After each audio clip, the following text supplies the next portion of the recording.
여러분 반갑습니다. 민심쇼 시즌3 12화의 진행을 맡은 감독만입니다. 민심쇼에 대해 간단히 소개해드리자면 각기 다른 정치 성향을 가지신 청년 대표분들을 모시고 대한민국의 사회 이슈와 정치에 대해 이야기를 나누며 유저 여러분들의 민심을 체크해보는 쌍방형 토론 컨텐츠입니다. 오늘 토론에 참여해주실 패널분들을 한 분씩 소개해드리도록 하겠습니다. 반갑습니다. 정현우입니다. 반갑습니다. 다음은 오늘 처음 민심쇼를 찾아주신 분입니다. 국민의당 전국청년위원회 위원장 김근태님 자리해주셨습니다. 네, 안녕하십니까, 김근태입니다. 반갑습니다. 민심쇼뿐만 아니라 아프리카TV에 오늘 처음 출연해주셨는데 어떤가요? 또 인터넷 방송의 시초잖아요. 아프리카TV의 분위기나 이런 것들은 또 어떨지 한번 오늘 잘 느껴보고 보도록 하겠습니다. 이제 어떠한 계기로 정치권에 입문을 하게 되셨나요? 일단 조국 전 장관 사퇴 촉구 관련해가지고 그게 계기였어요. 그래서 학교에서 대학원생으로 이렇게 지내고 있었는데 조국 전 장관 사퇴가 벌어지고 나서 학교에서 집회를 좀 주도하게 됐습니다. 그 이후에 정치권에서 활동하던 친구들도 많이 만나게 되고 또 뜻을 함께 모으면서 여러 가지 청년단체 활동들도 해왔었고요. 그러다가 2020년 총선 때 국민의당에서 함께 해보면 어떻겠냐 콜이 와서 고민 끝에 이제 러브콜 요즘 남자 멋집니다. 이제 다음도 민심쇼에 처음 방문해주신 패널분이십니다. 더불어민주당 소속 현재 용인시의회 의원으로 계신 정한돈님 자리해주셨습니다. 네, 안녕하세요. 정한도입니다. 반갑습니다. 자, 오늘 아프리카TV 처음 나오셨는데 어떤가요? 여기 오니까 또 이제 새롭고 재밌는 이야기 나눴으면 좋겠습니다. 열심히 하겠습니다. 정치에 입문하신 계기가 특별히 있을까요? 국회의원 인턴 비서 채용 공고를 보고 이제 여러 의원실에 지원을 했어요. 이제 그 중에 해창원 국회의원실에서 이제 일을 시작을 했고요. 이제 뭐 지방선거에 출마하게 된 거는 시의원, 도의원 이런 분들을 만나게 됐어요. 그분들이 하는 일이 얼마나 중요한지 이런 걸 알게 됐고 또 그분들이 하는 일을 나도 할 수 있겠다. 좀 이런 자신감도 생기면서 출마를 하게 됐습니다. 네, 청년정책연구소 대표 정국진님 오늘도 자리해주셨습니다. 민심쇼에서 중도를 맡고 있고요. 오늘은 깡생수 역할을 하도록 하겠습니다. 자, 최근 저희들의 관심을 끌었던 많은 사회와 정치 이슈들이 있었죠.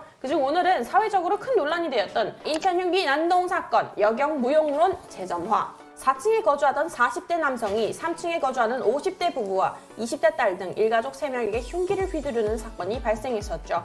피해자가 흉기에 찔린 것을 목격하고도 즉각 조치 없이 현장을 이탈한 경찰이 여성이었다는 사실이 보도되다 여경 무용론이 수면 위로 다시 떠올랐습니다. 이 이슈에 대해서 여러분은 어떻게 보셨는지요? 그리고 논란이 되고 있는 여경 무용론에 대해서는 어떤 입장을 가지고 계신가요? 이 사안에 이제 여경 무용론이 다시 이렇게 자꾸 힘을 받았던 이유는 이번 정부에 들어서 여경의 채용 비율을 20% 이상 높이겠다는 이유로 3,000명을 뽑을 때 그러니까 750명을 의무적으로 뽑게 되다 보니까 무리하게 올린 감은 전 있다고 봅니다. 그러다 보니까 이제 훈련도 제대로 이루어지지 않고 또 제압할 수 있는 능력도 제대로 갖춰지지 못한 상태로 뽑히다 보니 이런 일이 터졌고 그래서 사람들이 여경 무용론 주장이 일고 있는 거 아닌가 이렇게 생각을 합니다. 일단 이 사건이 이제 경찰의 부실 대응이 이제 문제의 또 이제 핵심인데요. 그 다음에 이제 여경 무용론이 나오는 것은 사실은 여경이 남경과 달리 특별하게 채용되기 때문에 거기에 대해서 좀 비판하는 지점이 있는 것 같아요. 여경 무용론이 아니라 특별하게 채용되는 여경이 무용론이다. 뭐 이런 주장으로 기결되는 것 같아요.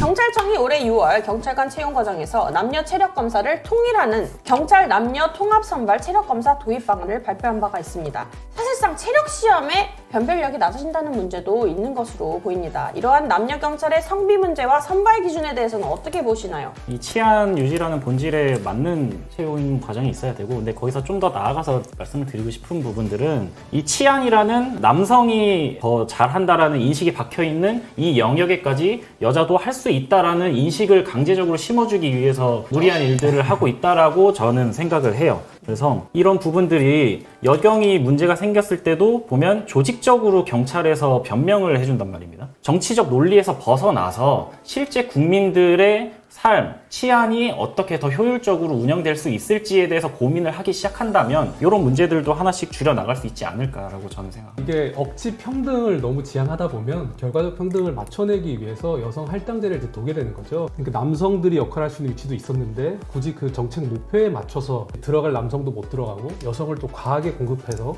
체력 기준이나 이런 것들이 완화되는 부작용이 이제 발생하니까 채용에 한해서의 비율 할당제는 성비를 유지하는 건 별 좋은 방법은 아니다. 그러니까 정책의 취지와 결과가 전혀 정반대로 나타나는 현상인 것 같습니다.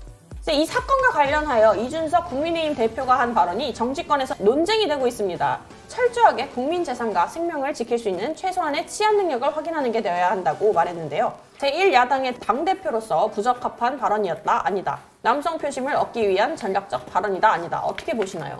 이준석 당대표의 발언이 맞는 발언이고 뭐 능력, 실력에 따라서 적합한 남성이든 여성이든 적합한 어떤 특성에 따라서 맞는 곳에 배치를 하자가 지금 제가 생각하는 해결책이거든요. 다음은 대선과 관련된 주요 이슈들에 대해 이야기 나눠보도록 하겠습니다. 총괄 선대위원장으로 거론되었던 김종인 전 위원장과 윤석열 후보가 선대위 인선을 두고 갈등을 벌여오다 결과적으로 합의에 이르지 못했기 때문인데요. 바로 어제 윤석열 후보가 김종인 전 위원장의 이름을 제외한 선대위 인선을 발표하면서 두 사람 간의 감정의 골은 더욱더 깊어져가는 모양새입니다. 김종인 위원장의 합류 가능성이 있다고 보시는지, 그리고 합류를 하는 것과 안 하는 것, 어느 쪽이 윤석열 후보의 승리에 유리하게 작용할 것이라고 보시는지요? 김종인 위원장은 거의 10년 전부터 말 그대로 승리의 상징 되신 분이기 때문에 프린세스 메이커. 그렇기 때문에 당연히 합류를 하시는 게 도움이 되면 됐지 도움이 안 될 리는 없는 것 같고, 윤이 정치 초보인 것도 있고 하지만 그럼에도 불구하고 승리의 기운을 보고 지지하는 사람들도 분명히 또 있는 것이 사실이거든요. 그런데 이게 갈등이 이제 좀 더 깊어지고 길어지다 보니까 저같이 이제 윤석열 후보를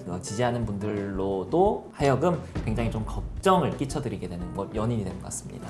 이재명 후보의 선대위에도 큰 변화가 있었죠. 더불어민주당 주요 정무직 당직자들이 지난 24일 일괄 사퇴한 데 이어 어제는 경선 때부터 핵심 역할을 맡아온 선대위 핵심 3인방 우원식 공동선대위원장과 조정식 상임총괄본부장, 박홍근 비서실장이 선대위직에서 전격 사퇴하였습니다.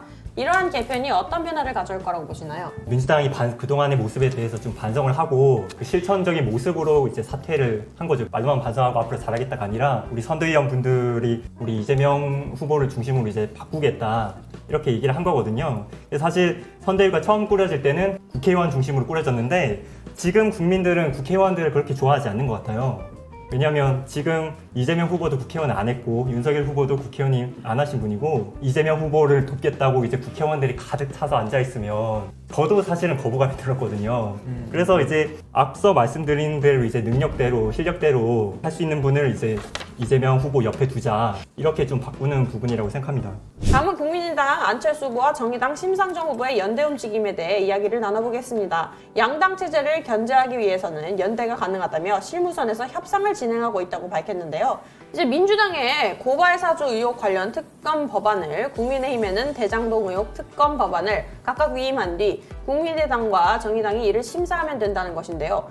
두 후보의 공조 가능성 어떻게 보시나요? 저는 그 공조의 가능성이 길지 않을 것이다 라고 이제 보는데, 그 이유 하나는 이제 국민의당과 정의당의 정책 노선이 너무 달라서 공조를 한다고 하면 선거 때 그럼 단일화를 한다고 해도 그게 쉽지 않을 거예요. 그리고 정의당도 이 대선 끝나고 난 다음에 지방선거도 치러야 되고 또 출마하실 분들이 많을 텐데, 단일화나 이런 걸 거쳐서 당의 정체성이나 정책 노선 자체가 좀 흐릿해지는 게 오히려 안 좋을 거고, 탐지대 공조 가능성 얘기가 나오는 이유는 사실 거대 양당 사이에서 정치적 관심을 좀 끌어내기 위한 하나의 수단적 성격이 짙어 보이는 것 같아요. 선거 막판이 됐을 때는, 그때는 국민의당과 정의당의 행보는 완전 달라질 수 있다고 봅니다. 그래서 공조하면서 길지 않을 거다 봅니다.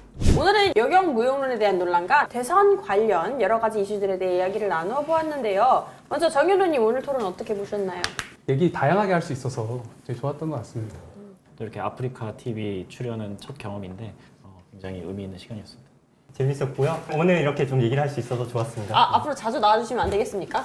네, 기회가 되면 열심히 하겠습니다. 예, 우리 이 멤버로 또 다음에도 봤으면 좋겠습니다. 오늘 민심쇼 시즌3 12회차 방송은 여기서 마치도록 하겠습니다. 다음 회차에는 더욱더 재미있는 주제와 토론으로 여러분들을 찾아뵐 테니 많은 기대와 시청 부탁드리겠습니다. 마지막까지 함께 참여해주신 우리 유저 여러분들께 감사드립니다. 감사합니다. 감사합니다. 감사합니다.